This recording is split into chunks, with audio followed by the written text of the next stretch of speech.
ମାଠୁ ମାଗି ଦେବି ଲୋ ତତେ କଦଳୀ ଛେନା ସର। ସୁନା ଗିନାରେ ଦେବି ମୁଁ ପାଣି ରୂପା ଥାଳିରେ ଭାତ। ବୁଲାଇ ନେବି ମେଳାକୁ ତତେ ଦେଖିବୁ କେତେ ଜାତ। ଏଠାରେ ବଣ ଓ ବଣି ଦେଖିଲା କୁନା ମହୁଲ ଡାଳେ। କୁନା ଭଳି ଗୋଟିଏ ଛୋଟ ପିଲାଟିଏ ମହୁଲ ଡାଳରେ ଦେଖିଲା ଯେ ବସିଛି ଏକ ବଣି। କ'ଣ ବସିଛି ନା ଏକ ବଣି ବସିଛି ନା।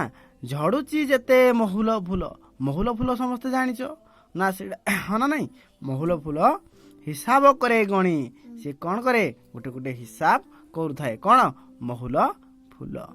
ଡାକିଲା କୁନାକୁ ହେଲା କିଆଁ ଲୋ ବଣି ଘଷୁଛୁ ଥଣ୍ଟ ଡାଳେ। ଡାକିଲା କୁନା କିଆଁ ଲୋ ବଣି। ବଣିକୁ ଡାକିଲା ଯେ ବଣି ତୁ କାହିଁକି ଥଣ୍ଟ ବା ଘଷୁଛୁ ଡାଳରେ। ଆରେ ଆ ମୋ ପାଶେ। କିଏ କହୁଛି ନା କୁନା କହୁଛି ଆ ସେ ମୋର ପାଶେ ଖାଇବୁ ଯେବେ ମିଠା ପିଜୁଳି ଫାଳେ। କ'ଣ ନା ସେ ମିଠା ପିଜୁଳି ଫାଳେ ଖାଇବା ପାଇଁ କହୁଛି ଯେ ସେଇଠି ତୁ କାହିଁକି ଦାନ୍ତ ଘଷୁଛୁ। ତୁ ମୋ ପାଖକୁ ଆସିଲେ ମିଠା ପିଜୁଳି ଫାଳେ ଖାଇବୁ। ସୁନାର ଏକ ଯେଉଁ ପଞ୍ଜୁରୀ ଗଢ଼ି ଆଣିବେ ବାପା ମୋର। ମୋ ବାପା ତୋ ପାଇଁ ଗୋଟେ ସୁନାର ଗୋଟେ ସୁନ୍ଦର ଭାବରେ ଗୋଟେ ପଞ୍ଜୁରୀ ଆଣି ତୋତେ ଗଢ଼ିବା ପାଇଁ ଦେବେ ବା ଗଢ଼ିବା ପାଇଁ ସେଇଥିରେ ରଖିବେ। ସେଇଥିପାଇଁ ମାଠୁ ମାଗି ଦେବି ଲୋ ତୋତେ କଦଳୀ ଛେନା ସର। ମୋ ମାଠୁ ମୁଁ ନିଜେ ମାଗିବି ଛେନା କଦଳୀ ସର। ଅନେକ ଗୁଡ଼ିଏ ଜିନିଷ ମୁଁ ତୋ ପାଇଁ ମଗାଇ ଦେବି ବା ଖାଇବା ପାଇଁ।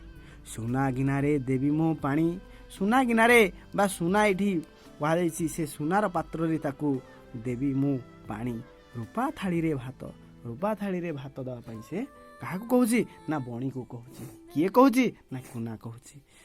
ବୁଲାଇ ନେବି ମେଳାକୁ ତତେ ଦେଖିବୁ କେତେ ଜାତ। ଅର୍ଥ ଏଠି କହୁଛି ବୁଲାଇ ନେବି ମୁଁ ବହୁତ ମେଳାକୁ ତୁ ଦେଖିବୁ ସେଇଠି ସୁନ୍ଦର ସୁନ୍ଦର ଭାବରେ ବା ସୁନ୍ଦର ଭାବରେ ସେଇଠି ଦେଖିବୁ ତୁ ମୋ ସହିତ ଗଲେ ବା ମୋ ସହିତ ଚାଲ ବୋଲି କହୁଛି। କିଏ ନା ଇଏ କୁନା କହୁଛି।